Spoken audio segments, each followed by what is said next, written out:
Hello and welcome to the Basics of Animals in Pathfinder 2nd Edition. In this course, we'll examine animals in a general sense, and following videos will cover more specialized animals such as mounts, companions, and familiars. Animals are naturally occurring creatures that commonly exist in the real world too. It's important to note that within Pathfinder, not every creature that looks like an animal or shares its name with an animal is considered to be an animal in game terms. For example, on the left we have a picture of a wolf, and on the right there's a picture of a winter wolf. They both look similar, they're both called wolves, but only one of them is considered to be an animal. Wolves are animals, and we know this because their stat block shows the animal tag. But winter wolves are not animals. We can see here that they are beasts. And the key difference between an animal and a beast is intelligence. Animals have an intelligence modifier of -4 or lower, and beasts have intelligence modifiers of -3 or higher. As such, beasts are often intelligent enough to understand languages, and they can apply reason that goes beyond just simple animal instincts. And therefore, you would likely use the diplomacy and intimidation skills to influence a beast instead of the nature skill, which is what you would use to influence an animal. A few standard animals are included in the core rules and may be purchased, for example, guard dogs. You'll notice two costs are presented. Guard dogs can be rented for 1 copper per day or purchased for 2 silver pieces. If renting, the full expense is due up front, so if you plan to rent a dog for a week, you'll need to pay 7 copper at the start. If the person providing the animal has any reason to believe that it will be harmed while in your possession, then you will need to provide the full cost of the animal as a deposit. So, if you're renting a guard dog for a week and the kennel is suspicious that the dog may be harmed because you obviously look like an adventurer, then you'll need to pay 2 silver pieces and 7 copper up front, and if you return the dog unharmed within those 7 days, they'll give you your 2 silver piece deposit back. Each animal knows a list of actions, and you can use command an animal to direct your animal to perform one of those actions that they know. By default, most animals should know the leap, seek, stand, stride, and strike actions. In addition to these, they will know any other actions that are listed on their stat blocks. For example, gallop appears on the stat block for ponies, so you can use command an animal to direct a pony to gallop. But you typically cannot use command an animal to tell an animal to perform an action that's not included on that default list or listed on their stat block. So for example, you can't use command an animal to tell your pony to pick up an object in its mouth and bring it to you because normal ponies do not know the interact action. When you use command an animal to issue an order to an animal, you spend a number of actions equal to the activity that you are directing the animal to perform. Gallop takes 2 actions for a pony to perform, so if you wanted to tell your pony to gallop, you would need to spend 2 of your actions to do so. You then make a nature skill check that's contested by the target animal's will DC. This DC is further modified however the GM believes is appropriate. If you offer the animal food as part of this action, they might lower the DC, for example.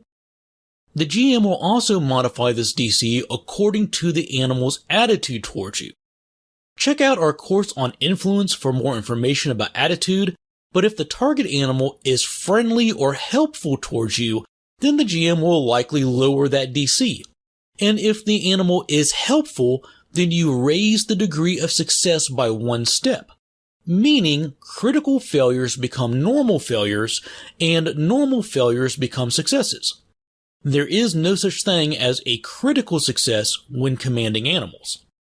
Also note that you automatically fail this check if the animal is unfriendly or hostile towards you. On a success, the animal does as you command on its next turn. It does not perform the commanded action immediately. Also note that the GM will be the one who determines how the animal performs the directed action. For example, you might command your pet dog to stride over to a tree, but the GM will be the one who determines what route the dog takes to get there.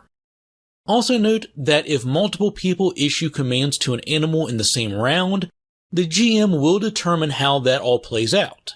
So say for instance there are 3 PCs and 1 dog, the dog is last in initiative, and all 3 players use command an animal on it, successfully commanding it to perform 6 different actions.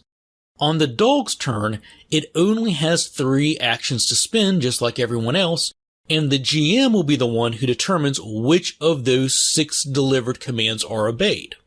On a failure, the animal does not respond to the command, and on a critical failure, the animal doesn't understand the command and does something else as determined by the GM.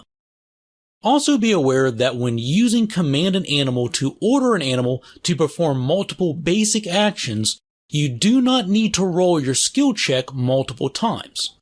For example, if you want to tell your animal to stand up, stride to a fence, and then leap over it, you would spend 3 actions to do so.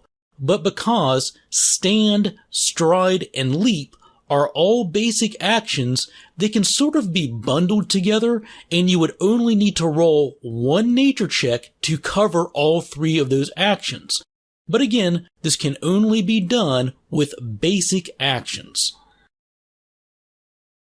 As previously mentioned, you can only command an animal to perform actions that it knows how to do, and by default, that list is limited to leap, seek, stand, stride, strike, and any actions listed on their stat block.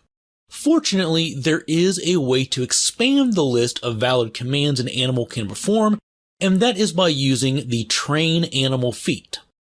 The action being trained must be a basic action such as those found on pages 470 and 471 of the core rules. Training requires an amount of time that is determined by the GM. This is usually 1 week, but can be longer if the GM believes that that is appropriate, after which you will make a nature skill check versus a DC that is also determined by the GM. The GM might also require proficiency of expert or higher in nature before you can train an unusual or rare animal. On a success, the animal learns that new basic action and can be commanded to perform it. On a failure, they don't learn it, and you can start the process over and try training that animal again. Also note that instead of training the animal to learn a new action, you can instead spend the week practicing a basic action that the animal already knows. In this case, if you succeed on the nature check, then the animal can perform that action in the future without you having to roll a nature check when using command an animal. You still need to spend the actions and use command an animal, you just don't have to roll a skill check. The animal automatically performs that specific action. As an adventurer, you and your pets are likely to encounter danger. Most animals panic when they're placed in a dangerous situation. They gain the frightened 4 condition and also suffer fleeing for as long as they are under the effects of frightened. So if you're traveling with your pet dog and get ambushed by some goblins, the dog would immediately gain frightened 4, meaning it would suffer a -4 penalty to all checks and DCs in its first turn, and that penalty would lower by 1 at the end of every turn until it wears off. However, as long as the animal is under the effects of frightened, it will also be suffering the fleeing condition, meaning the panicked dog would be forced to spend all 3 actions each turn to run away from danger until it is no longer suffering from frightened. But if the animal is ever attacked, regardless of if that attack hits, misses, does damage, or doesn't do damage, then the animal becomes frightened 4 again and also therefore becomes fleeing again. The only exceptions to this panic that are called out in the core rules are animals that have been specifically trained for battle, such as war horses and war ponies. But I would assume that any animal that's being used by the GM as an adversary, such as a bear or rat swarms or giant scorpions, that they would all be immune to this panic as well. So this might raise the question of how do you prevent your dog from running off at the first sign of danger? The rules say the following: if you successfully command your animal using nature, you can keep it from fleeing, though this doesn't remove its frightened condition. This is a little bit of unusual wording and has caused some discussion online over the intent.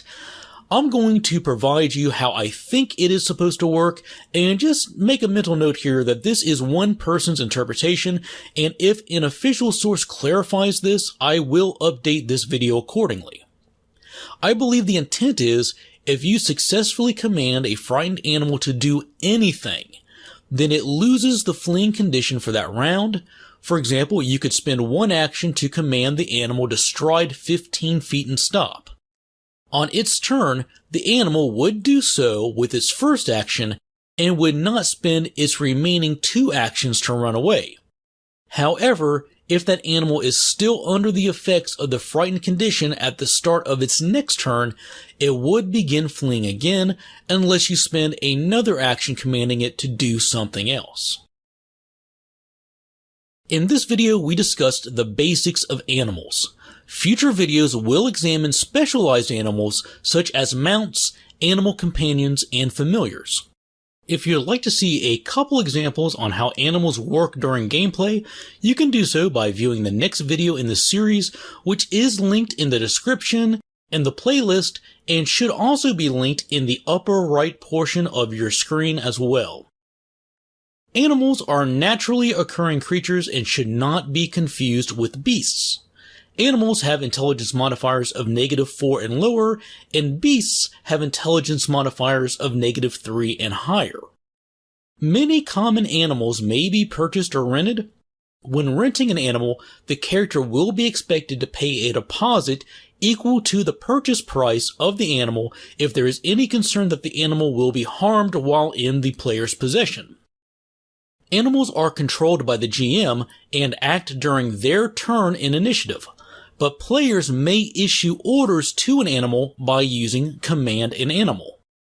Commanding an animal to perform an activity requires the player to spend a number of their actions equal to the number of actions the animal will need to spend to perform that activity. The player then rolls a nature skill check versus the animal's will DC. This DC is further modified however the GM believes is appropriate. If they succeed, the animal will perform that activity on their turn. They do not take the action immediately on the player's turn. Only animals with an attitude of indifferent or better may be commanded. Animals can only perform leap, seek, stand, stride, strike, and any actions listed on their stat block. But the train animal feat may be used to either teach them new basic actions or have them practice a basic action they already know to the point that you no longer need to roll a nature skill check when using Command an Animal to tell them to perform that specific action. Unless the animal is trained for combat like a warhorse, they will panic as soon as they enter combat. When panicked, the animal suffers the frightened for condition, and they also suffer the fleeing condition for as long as they are under the effects of fright. Using Command an Animal prevents the animal from fleeing that round.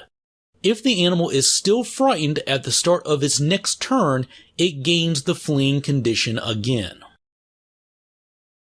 With that, we'll bring this video to a close. If you found this video helpful, please give us a like, and don't forget to click that subscribe button and the bell so you never miss out on our future videos. Leave us a comment letting us know what topics you'd like to see covered in our future videos, and we can always be reached through our Twitter and Facebook pages too. If you'd like to use some of the maps that we feature in our videos in your own games, you can find them at Maps of Mastery. A link to that store can be found in the description. Thanks for watching, Take care, and we'll see you soon with more basics for your favorite tabletop games.